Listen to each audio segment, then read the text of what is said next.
சீமானும் அவன் தம்பிகளும் வாழ்ற காலத்துல இந்த ஈவேரா வாழல.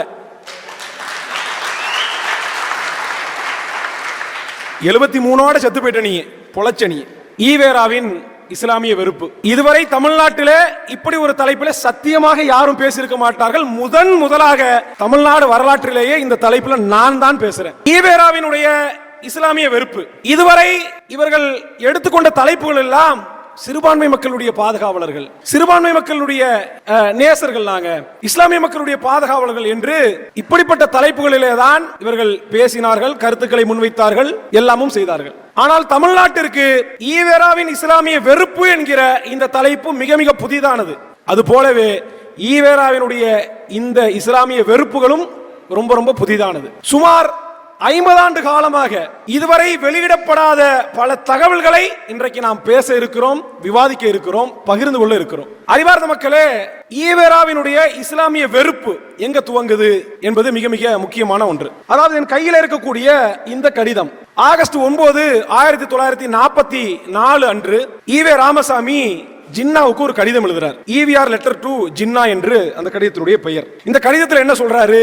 ஜின்னா, நாம மெட்ராஸ்ல சந்திச்சோம், டெல்லியில சந்திச்சோம். அப்ப திராவிட நாடு பாகிஸ்தான் இந்த 2 நாடுகளையும் தனிநாடு அடைவது குறித்து விவாதித்தோம். நீங்க எங்களுக்காக பேசணும்னு சொல்லி வாக்குறுதி தந்தீங்க, அதற்காக நீங்க பேசணும்னு சொல்லிட்டு இந்த கடிதத்தை எழுதுறாரு. எப்ப? ஆகஸ்ட் 9. இதற்கு ஜின்னா அவர்கள் இந்த ஈவேராக்கு பதில் போடுறாங்க 17 ஆகஸ்ட் 1944. இந்த பதிலில என்ன சொல்றார் அப்படின்னா, if they desire to establish their Dravidistan, it is entirely for your people to decide on this matter. I can say no more and I cannot speak on your behalf. அதாவது திராவிட நாடு அமைக்கணும் என்றால் அது உங்க மக்கள் தான் முடிவு செய்ய வேண்டியது, நான் உங்களுக்காக பேச முடியாது என்று சொல்றாரு. அதுக்கப்புறம் என்ன? I can only speak for Muslim India, but you have my assurance and whenever I have say the matter, you will find me supporting and just and fair claim or demand of any section of the people of India and particularly the non-Brahmins of South India. இந்தியாவினுடைய எந்த பகுதியின் மக்களாவது நியாயமான தனிநாடு கோரிக்கையை முன்வைத்தால் அதற்கு என்னுடைய ஆதரவு கண்டிப்பாக இருக்கும். குறிப்பாக தென்னிந்தியாவை சேர்ந்த பிராமணர் இல்லாத மக்கள் இந்த கோரிக்கையை முன்வைத்தால் நான் சத்தியமா என்னுடைய ஆதரவு இருக்குன்னு சொல்லிட்டு இந்த பதில போட்டுறார். இந்த பதிலில் இருந்து நாம் கவனிக்க வேண்டிய ஒரு செய்தி என்னவென்றால், நியாயமான கோரிக்கை, ஃபேர் கிளைம் ஆர் டிமாண்ட், இது அவர் பயன்படுத்திய வார்த்தை. என்றால் என்ன தெரிகிற வருகிறது? திராவிட நாடு என்கிற கோரிக்கை நியாயமற்றது என்பதை ஈவேரா மூஞ்சில் அடித்த மாதிரி ஜின்னா அவர்கள் பதில் கடிதம் எழுதினார். திராவிட நாட்டை அடைய முடியல, திராவிட நாட்டுக்காக இவர்கள் ஒரு மனு கொடுத்ததாகவோ, போராடியதாகவோ, சிறை சென்றதாகவோ, தடியடி வாங்கியதாகவோ, உண்ணாவிரதம் இருந்ததாகவோ, கருணாநிதி கூட ஈழத்து போற நிப்பாட்டி காலையில சாப்பாட்டுக்கும் மதிய சாப்பாட்டுக்கு இடையில பசிக்கிற வரைக்கும் உண்ணாவிரதம் இருந்தார். ஆனா அது கூட இந்த திராவிட நாட்டுக்காக இருந்தது இல்லை. இந்தியா நிலப்பரப்பினுடைய விடுதலைக்காக வஉசி சிறையில் இருந்தாரு, காமராசர் சிறையில் இருந்தாரு, பசும்பொன் முத்துராமலிங்கனார் சிறையில் இருந்தாரு, ஆப்பிரிக்காவினுடைய விடுதலைக்காக மண்டேலா சிறையில் இருந்தாங்க. இப்படி தங்களுடைய தாய்நாட்டினுடைய விடுதலைக்காக, தாய்நாட்டினுடைய கோரிக்கைகளுக்காக காஷ்மீர்ல கூட ஷேக் அப்துல்லா இருந்தாரு, அங்கிட்டு பிசோ இருந்தார் நாகாலாந்தில். இப்படி இந்தியா முழுமைக்குமே வரலாறு ஒன்று. ஆனா உலகத்திலேயே தனி நாடு கேட்டு போராடி ஒரு கும்பல், ஆஃப்டர் ஆல் ஒரு மனு கூட கொடுக்க முடியாத ஒரு கும்பல் இருக்கிறது என்றால் அது இந்த திருட்டு திராவிட கும்பல் தான். அண்ணாதுரைட்ட கேட்கிறாங்க, திராவிட நாட்டை எப்படி அடைவீங்க? திண்ணையில் உட்கார்ந்துகிட்டே அடைவேன்னாரு. அவரிட பாடம் படிச்ச அவருடைய சீடன் கண்ணதாசன் கேட்டார், அண்ணாதுரை, திண்ணையிலே உட்கார்ந்து பெறுவதற்கு திராவிட நாடு என்ன தொன்னையிலே நெய்யா, சோற்றுக்கு புளிக்குழம்பா, இல்ல உருட்டி விளையாடும் சீட்டாட்டம் தானான்னு கேட்டாரு. இது மூணுமே அண்ணாதுரைக்கு பிடிச்சது. புளிக்குழம்பும் பிடிக்கும், சீட்டாட்டம் ரொம்ப ரொம்ப பிடிக்கும், தொன்னையில நெய்யும் ரொம்ப பிடிக்கும். அப்படி திண்ணையில உட்கார்ந்து நாடு பெறுவோம் என்றெல்லாம் பேசினார்கள். இப்படி இவர்களுடைய போலித்தனங்கள் பேசிக்கிட்டே போகலாம். இப்ப ஈவேரா குறித்து நம்ம விமர்சிக்கும் போது, பேசும்போது ஏதோ நாம் தமிழர் கட்சி நாங்க தான் முதல்ல விமர்சிக்கிறோம் அப்படின்ற மாதிரி அந்த திராவிட முகாம்கள் இருந்து சில கருத்துக்கள் வருது. ஆனா நமக்கு முன்னத்தியர்கள் நிறைய பேர் இருக்கிறாங்க. ஏன்னா இப்ப இதை நம்ம தோண்டி தோண்டி தோண்டி தோண்டி பார்க்கிறோம். என் கையில் இருக்கக்கூடிய இந்த ஆவணம் மிக மிக முக்கியமான ஒரு ஆவணம். இது என்ன ஆவணம் அப்படின்னா, தாய்மண் அப்படின்ற இதழ், விசிகாவினுடைய அதிகாரப்பூர்வ இதழ். இதனுடைய ஆசிரியர் அண்ணன் திருமாவளவன் அவர்கள். இந்த விசிகாவினுடைய இந்த அதிகாரப்பூர்வ பத்திரிகையில பெரியார் மறுபரிசீலனை என்கிற தலைப்புல 2002ஆம் ஆண்டு கிட்டத்தட்ட 9 கட்டுரைகளை விசிகாவுடைய இன்றைய பொதுச் செயலாளர் மதிப்பிற்குரிய அண்ணன் ரவிக்குமார் அவர்கள் எழுதினாங்க. இப்படி எழுதும் போது பல கேள்விகளை தத்துவார்த்த ரீதியாக முன்வச்சாங்க. இந்த திராவிட கும்பல் அதற்கு பதில் சொல்ல அன்றைக்கே துப்பு இல்லாமல் இன்னைக்கு நம்மளை எப்படி அடக்கி ஒடுக்கணும்னு நினைக்கிறாங்களோ அதே மாதிரி ரவிக்குமார் அன்னைக்கு வந்து முடக்குனாங்க.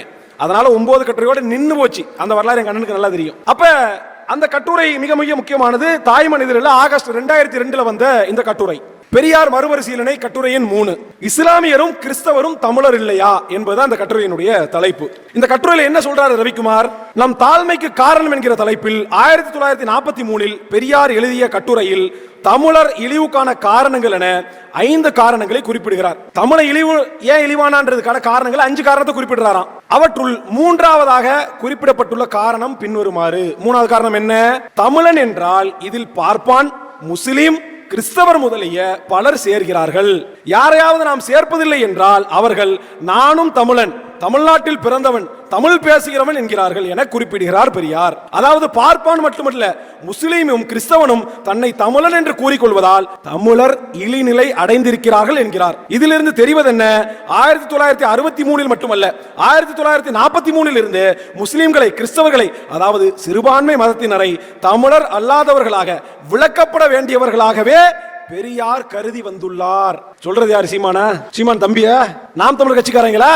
இன்னைக்கு திராவிடத்திற்கும் திமுகவிற்கும் சொம்படித்து 4 சீட்டுக்கும் 2 MP சீட்டுக்கும் திராவிடத்தில் திமுகவில் அறிவாலயத்தில் அடகு வைத்திருக்கிறீர்களே விசிகா கட்சிக்காரர்களே, உங்களுடைய பொதுச் செயலாளர் ரவிக்குமார் சொல்றாரு தமிழர் இழிநிலை அடைந்ததற்கு காரணம் என்று ஈவேரா எழுதினதாக எழுதியிருக்கிறார்.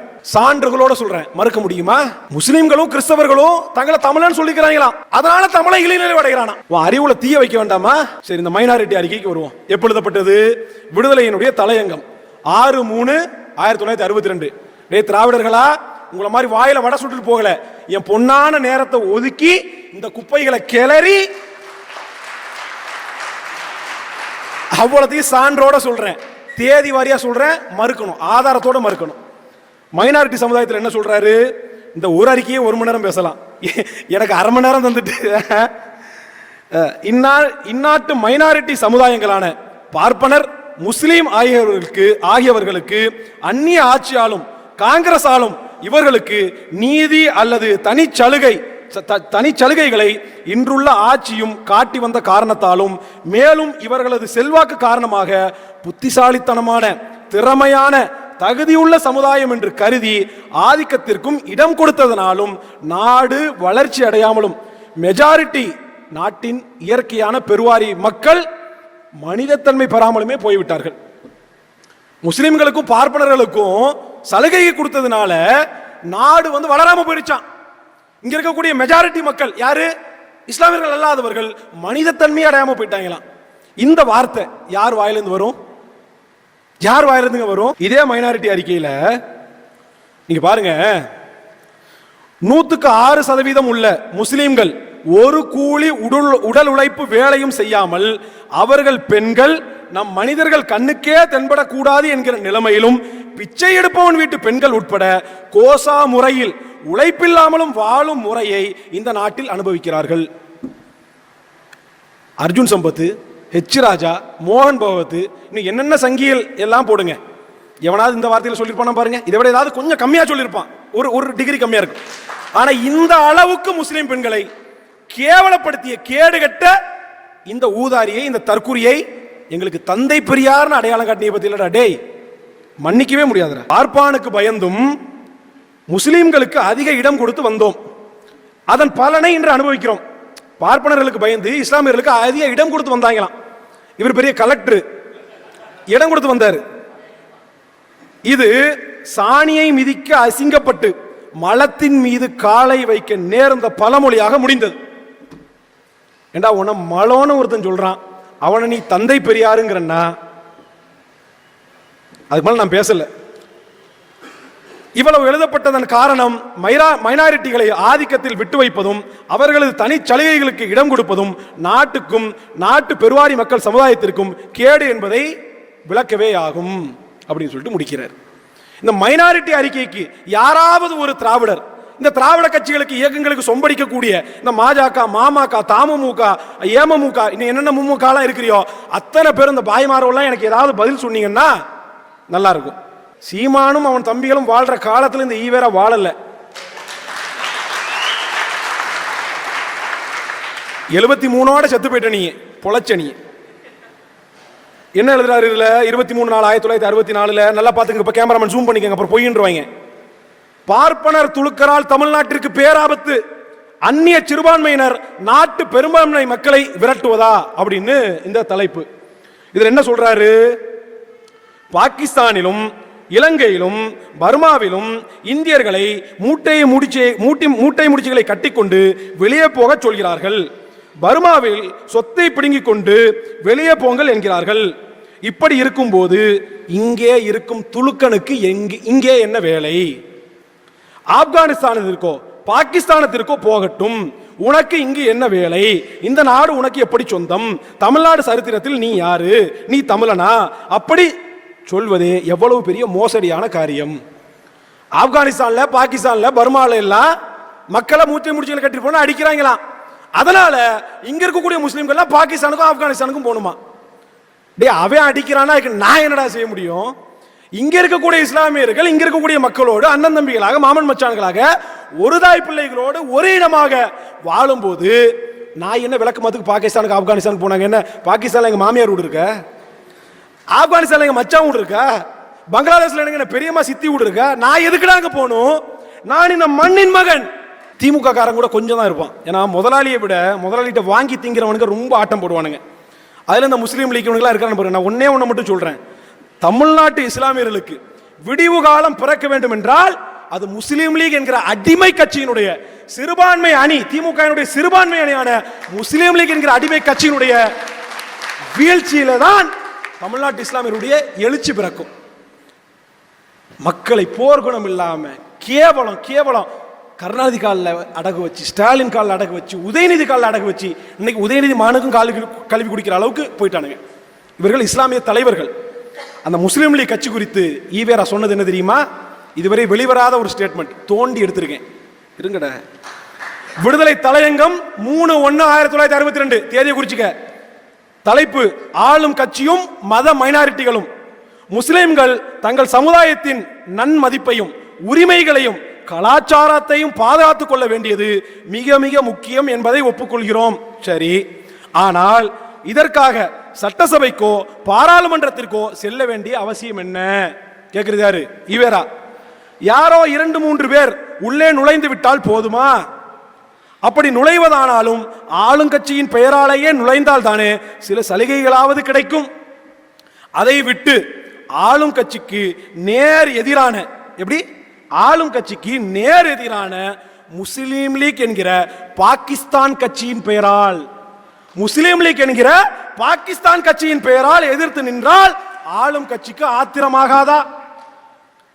47 பாகிஸ்தான் பிரிவினை, அதுக்கு முன்பாக இந்தியன் முஸ்லீம் லீக், முடிந்ததற்கு பிறகாக IUML பிரிஞ்சு வருது இந்தியாவில். அப்ப பாகிஸ்தானுக்கு தனி முஸ்லீம் லீக், இங்க தனி முஸ்லீம் லீக். இங்க நம்ம ஐயா காகிதமில் நடச்சிருந்தா பாகிஸ்தானுக்கு போயிருக்கலாம். அங்க போயிருந்தா இங்க அவர் பெருசா ஒன்றும் அனுபவிக்கல. அங்க போயிருந்தா தலைவராகி இருக்கலாம். ஏன்னா ஜின்னாக்கு அப்புறம் லியாக்கத் அலி கானுக்கு அப்புறம் 3வது இடத்துல இருந்தவர் காகிதமில்லத். அங்க போயிருந்தா பட்டங்களும் பதவிகளும் அரசு ஆட்சிகளும் கிடைச்சிருக்கும். ஆனா போகல. ஏன்? தமிழ் மீது, தமிழ் மண் மீது பற்று கொண்டவன் எங்க ஐயா தாத்தா காகிதமில்லத்.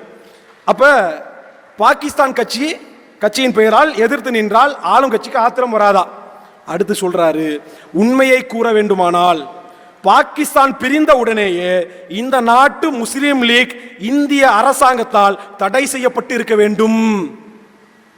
முஸ்லீம் லீக் பாகிஸ்தான் கட்சியா, இந்தியா பிரியும் போதே, பாகிஸ்தான் பிரியும் போதே அந்த கட்சியை தடை பண்ணி இருக்க வேண்டும்னு பேசினவர் ஈவேரா.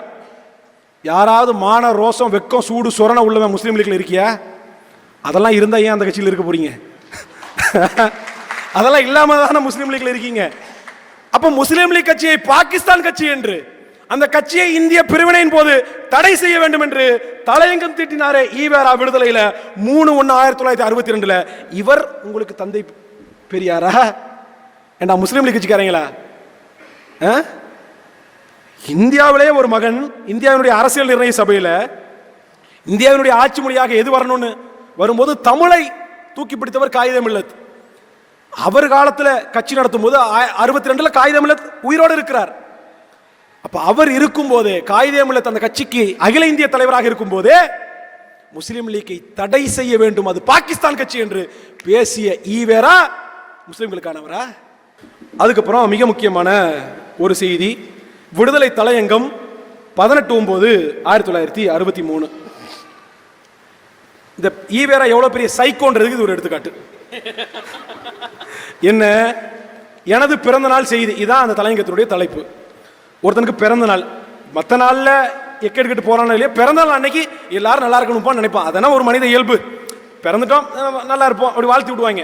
ஆனா இந்த சைக்கோ பெரியார் என்ன, ராமசாமி என்ன செய்யறாரு, எனது பிறந்த நாள் செய்தின்ற அந்த தலையங்கத்தில் நமது சமுதாயத்தின் 4 எதிரிகள். எது உன் சமுதாயம்? நாய்க்குமாரா, கர்நாடகாரங்கள, கருணாநிதி குடும்பமா? எது உன் சமுதாயம்? நமது சமுதாயம் என்றால் நீ யார்?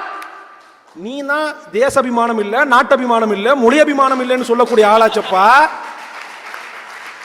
உனக்கு ஏது சமுதாயம்? சரி, நமது சமுதாயத்தின் 4 எதிரிகள் யாரு? ஆதலால் நமக்கு இன்று 1 பார்ப்பனர், நம்மில் கீழ்த்தர மக்கள், முஸ்லிம்கள், கிறிஸ்தவர்களாக இன்று நமக்கு சமுதாய எதிரிகளாக இந்த 4 கூட்டங்கள், பிராக்கெட்ல கும்பல்னு வேற போட்டிருக்காரு. ஏண்டா 10 பேர் நிறுத்து போட்டா தேர மாட்டீங்க நீங்க. நீங்க நீங்க தமிழ்நாட்டினுடைய மண்ணின் மக்கள், நாங்க கும்பல் இருக்கின்றார்கள் அப்படின்னு இந்த 4 பேரை எதிரியா காமிக்கிறார். முதல் எதிரி பார்ப்பனர்கள். சரி, அவங்க ஆதிக்கத்தில் இருந்தாங்க, உன்னை படிக்க கூடாதுன்னாங்க, சூத்திரனாங்க, சரி ஏதோ கற்பிக்க, ரைட்டு.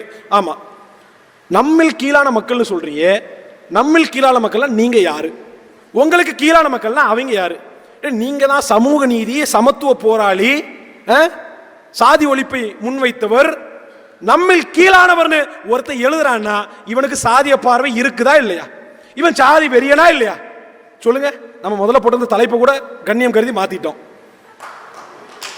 ஆனா நம்மில் கீழான மக்கள் அப்படின்னு எழுதுறேன்னா உனக்கு அந்த ஹைரார்கி, மேல் சாதி கீழ் சாதிக்காரன்ற பார்வை உனக்கு இருக்கா இல்லையா? இருக்கு. அப்ப நம்மில் கீழான மக்கள் 2வது எதிரிகளாம். 3வது எதிரிகள் யாரு?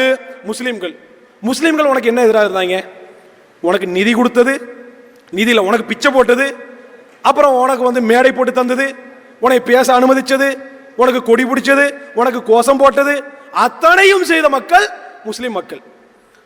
ஈவேரா சிறைக்கு போயிட்டு வந்துருவாரு, அரசியல் கட்சி கூட்டங்களில் பேசக்கூடாது தடை போட்டுருவாங்க. உடனே என்ன பண்ணுவாரு, நபிகளுடைய பிறந்தநாள் விழா, மீலாது நபி விழா, இது அரசியல் மேடை இல்லைன்னு பேசுவாங்க. அதுல அரசியல் பேசுவார். அப்படி இந்த ஈவேராவிற்கு மேடை போட்டு கொடுத்தவர்கள் முஸ்லிம்கள். தங்களுடைய மீலாது விழா மேடையை மேடை போட்டு கொடுத்த இஸ்லாமியர்களுக்கு பார்த்து இந்த ஈவேரா சொல்றாரு நமது சமுதாயத்தின் 4 எதிரிகள். அப்ப முஸ்லிம்கள் ஈவேராவுக்கு யார் என்பதை நான் சொல்லவில்லை, ஈவேரா சொல்லிவிட்டார். நமக்கு 4 எதிரிகள், அதுல முஸ்லிம்கள், கிறிஸ்தவர்கள், நம்மில் கீழான மக்கள், பார்ப்பனர்கள். இப்ப நான் ஈவேராவை எதிர்க்கணுமா வேண்டாமா? சொல்லு, எதிர்க்கணும்ல? சரி, கிறிஸ்தவர்கள் உன்னை என்ன செஞ்சாங்க? உன்னை ஏதாவது பண்ணாங்களா? கிறிஸ்தவர்கள் செருப்பு விட்டாங்களா? சாணி அடிச்சாங்களா? ஏதாவது பண்ணாங்களா? என்ன பண்ணாங்க? கிறிஸ்தவ மக்கள், முஸ்லிம்கள், நீ சொல்லக்கூடிய இந்த நம்மில் கீழான மக்கள் என்ன செஞ்சாங்க உன்னைய? எதுக்காக 4 எதிரிகள் நீ கற்பிக்கிற?